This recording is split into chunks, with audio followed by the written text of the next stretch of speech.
And when I turned around and asked someone if they could help cover what wasn't covered on EBT, every single last person that I asked for help told me no.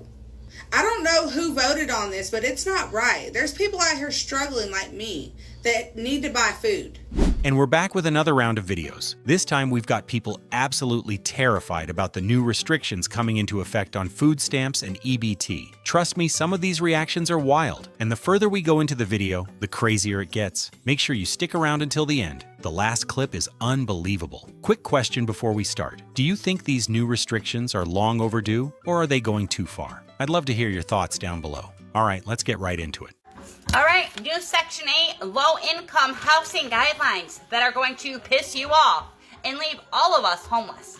So, if you were on Section 8 or you want to get on Section 8 and you have school-aged children and you are not married, and you have school-aged children, while they are in school, to stay on Section 8, you have to get a full-time job working a minimum of 35 hours a week, okay?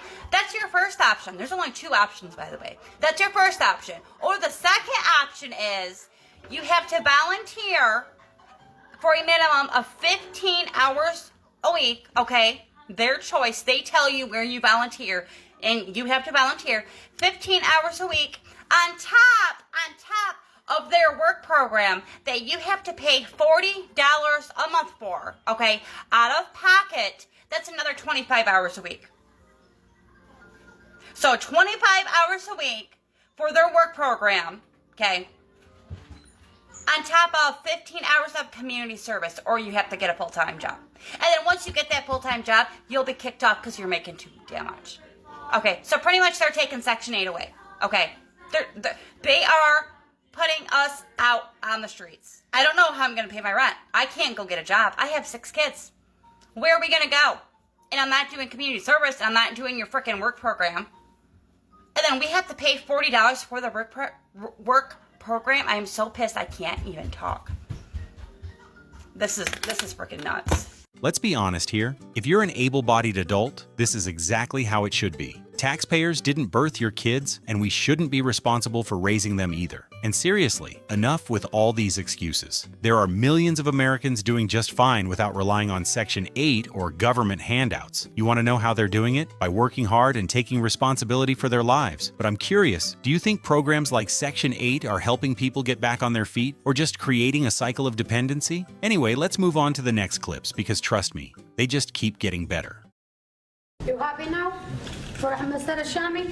All of you guys. America, it. Strong words from the wife of this Lovejoy Corner Deli owner as she left his court arraignment today with their daughter throwing up the bird to cameras. This defendant is accused of flagrantly abusing the public trust. A grand jury indicted 37-year-old Ahmed Al-Shami for food stamp fraud. Investigators say he would exchange money with individuals to use their EBT cards, then go to big box retailers to purchase items for his store. Transactions totaling almost $4,000. He was selling Pepsi for 99 cents a 2-liter. You can't buy Pepsi for 99 cents for a 2-liter if you're an independent store owner. You have to charge more. Buffalo Council member Richard Fontana lives near the deli. He says a lot of illegal activity has been going on at the store, and it has been a major problem for the Lovejoy community. He was essentially the worst store owner I've seen in my 20 years in the city. I had to cancel my vacation with my family because where we were going to go and vacation at, they have already stopped certain things of being able to be purchased with EBT. Well, because of this, that would mean I would have to buy the majority of my family's food out of pocket. And that would dig into my money I have for fun things. So I had no other choice but to cancel the trip. My family is so sad about this, and so am I. I don't understand why people want to control what other people buy with their EBT. Like, how is it your business what I buy with my EBT? I'm sorry, ma'am, but I think you've forgotten that taxpayers like us pay into the EBT program every year, and that the money you're spending is actually our money. We don't want to turn a blind eye to you spending money we don't want to spend on entertainment. If you want to take your family on a nice vacation, the solution is very simple. Find a job and earn your own money. Anyway, our next video might upset you a bit, so I won't comment on it. I'll wait for your comments. Let's move on. $36 a year is how much tax dollars come from every American towards the food stamp program. Just $36 a year to feed a starving child who cannot help the situation that they are in. And their parent, whoever they may be, is doing their best to put that food on the table and still put a roof over their head, clothes on them, keep them clean, have childcare for them, and do all the things that it takes to raise a child, all without having that much needed village that a lot of you all come from. $36 a year is not a lot to feed and keep America from starving. As an American, why would you want your country to starve? It's poor out. Because that's what they're trying to do when they cut the food stamp program. They want to cut out the poor. The poor already work and get those. So don't say, oh, well, they don't work. Don't work, don't eat. That's not true. They work. To get those benefits, you have to work. So they work. But it's, you know what I mean? They don't make enough. You all don't understand that because you've always had good opportunities. And how nice for you that life has never shown you shit. I mean, that's good for you. But other people it does, so you need to have a little bit of compassion. You need to learn it. And the only way compassion is really learned is if you walk in those shoes yourself. So I do hope that one day life gives you what you truly deserve for the way that you treat and judge people that don't deserve it at all. Trump said you can only get on Section 8 if you're a veteran or a disabled person. Now listen, I agree.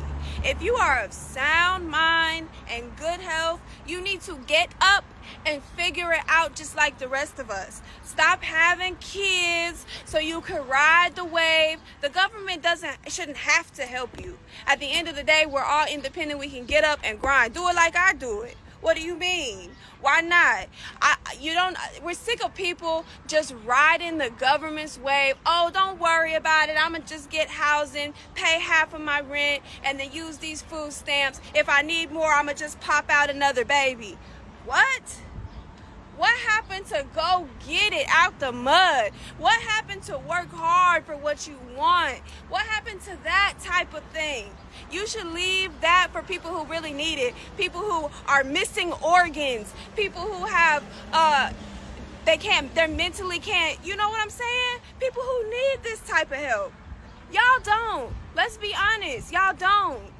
This lady definitely makes some good points. And honestly, the biggest problem that people overlook is how these programs create millions of individuals who slowly lose all ambition in life because they know the government is there to take care of them. Then it just gets passed down from generation to generation, creating this massive, unproductive subsection of the population that ultimately drags the country down. And I'll tell you right now, China's economy didn't grow this fast by letting people free ride off the system. What do you think, though? Do you believe these programs are helping people survive or holding the country back? I'd love to hear your thoughts in the comments. Up next, we've got a pretty crazy video of a lady in California who's on Section 8 and is complaining that she has to pay $650 for rent. Let's take a look.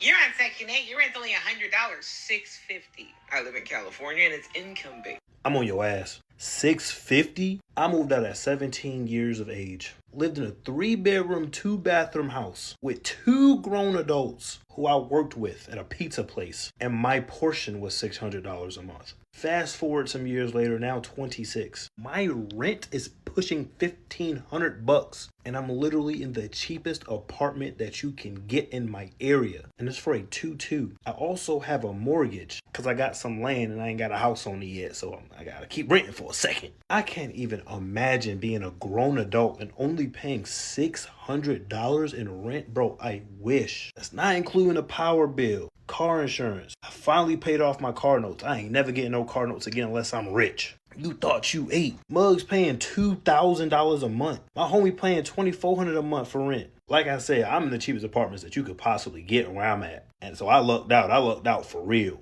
But $650, bro? That ain't shit. That ain't shit, really. And I'm not down in Section 8. If you need it, you need it. But don't come on here and talk about you paying some big bucks because you ain't. I have 7 kids, 7 different baby daddies. And I do receive $3K $3,000 in EBT food stamps. $3K in EBT a month is not something you want to flex on.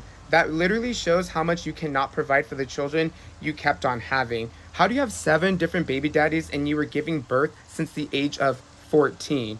You know, don't they say one of the biggest causes for destruction of home families in the Black community is having children who have no father figure? Why? This is where I support having a cap on government assisted aid, regardless if you keep having children. Like, taxpayers should not be the daddy to your irresponsible decision making. Yo, honestly, be so for real. 7 kids, 7 different baby daddies, and bragging about $3,000 a month in EBT like it's some kind of flex? Come on now. That's not a win. That's proof you cannot provide for the children you keep bringing into this world. Look, I'm all for helping families who truly need it, but at some point, taxpayers can't keep playing daddy for every reckless decision. 7 different men, 7 broken homes, and now we're all supposed to foot the bill? Nah, that's not how it should work. What do you think, though? Should there be stricter limits on how many benefits a household can receive? Or do you think the current system is fair? I'd love to hear your thoughts below. But anyway, there is a woman who is sane and tells the truth. Let's move on now. I personally don't agree with a lot of things Trump is saying, but this one specific thing makes sense to me. To all the people that's on Section 8, he is giving y'all 2 years to get on your feet. Trump said stop being dependent and become independent. I agree. I'm not no hating ass bitch. I'm not knocking nobody's situation. But if you really think about it, Section 8 is only to assist you to get on your feet. Section 8 is a stepping stone to get you on your feet. Section 8 is not something you should depend on for the rest of your life. Government assistance is not something you should depend on for the rest of your life. Keyword, assistance, to assist you. Y'all done got too comfortable. Too comfortable. There's people that's been on Section 8 for like 10 plus years. That's a long time. Within that amount of time, you should have a lot of money saved up in your bank account, in your savings account. Y'all too busy buying the newest shoes, buying the hottest cars, trying to keep up with the trend, buying designer purses, buying designer clothes, but you're in public housing. If you can buy designers, you can pay your house rent without assistance. Let that sink in. If you can buy designers, you can pay your house rent without assistance. I mean, I get it. There's a lot of single mothers out here also that need those type of assistance. But if you just comfortably living off Section 8 and don't care, that's crazy to me. That's the reason why nobody else can get in, because y'all be on Section 8 for years. Y'all not thinking outside the box. Y'all being so dependent. Stop being so dependent and let's become independent. We out here because they think they can take over our city. Live look at the EBT community. This EBT member, she didn't think she owns fucking Washington, D.C.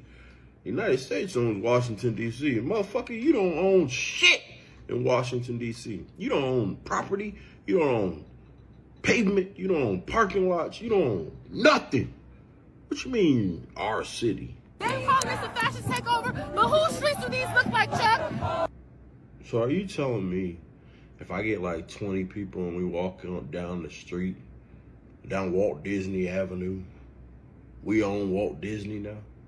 That's not how it works. Y'all don't know. Do y'all even know how this works?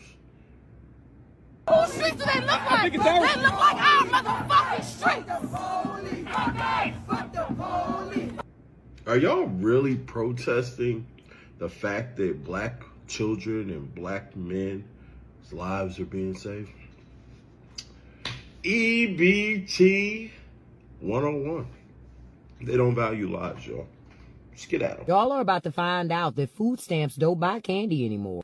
Not soda, not ice cream, not a little sweet treat to get you through the hard week. None of that anymore. Y'all was so hyped talking about that big, beautiful bill and finally having some responsibility. Talking about they gonna crack down on waste. But now when you go to the grocery store to get that Snickers bar with that EBT card, denied. The 2-liter, denied. That pint of Ben & Jerry's after a hard day, gone. The joy, gone.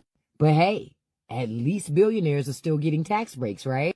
It's interesting when they want to cut costs and get things in line, they always go to the poor people first. God forbid somebody poor wants a soda to go with their ramen. You wanted fiscal responsibility, but you ended up with a government that decided they don't even want you to have a piece of candy. And it's not going to stop there. It never does. Soon it'll be no meat. Then they're going to decide that poor people probably can't have seasoning either. So to all the MAGA people who cheered for this bill, when you're standing in line and that ice cream don't go through, just remember, it wasn't the woke mob that did that. It was your own people. You asked for this. Now, eat your sadness plain, room temp, no sugar.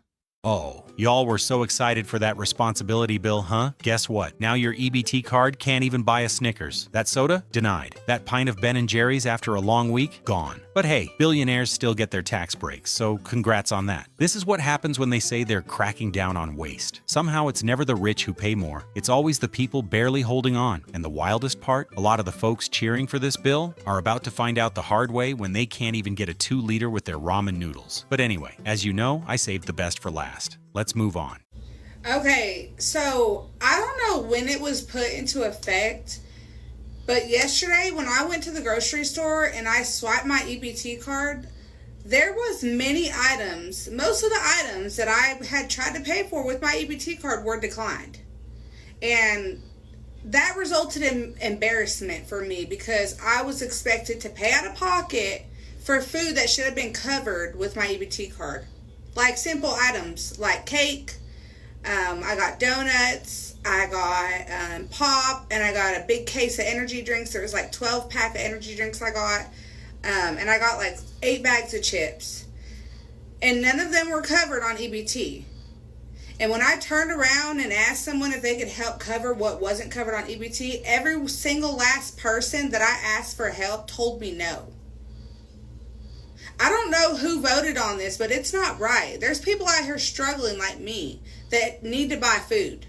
So let me get this straight. You filled your cart with cake, donuts, chips, soda, and a 12-pack of energy drinks. And now you're upset that your EBT card didn't cover it? That's not food, that's junk. This is exactly why the program is changing. It's meant to help families put real food on the table, not fund an entire snack aisle. Taxpayers are not responsible for your poor decisions at the checkout line. The hard truth is, if you're relying on assistance, you need to prioritize the basics. It's not about what you want, it's about what your family actually needs. That's called responsibility. And that's going to wrap it up for today, guys. I'm curious though, do you think these programs should strictly limit junk food purchases, or should people have the freedom to choose? Drop your thoughts in the comments. I always read them. If you enjoyed this video, you're going to love the one on screen. It's packed with even more insane clips. Go ahead and click it, tap it, press it, whatever device you're on, and I'll see you there. Have a great rest of your day.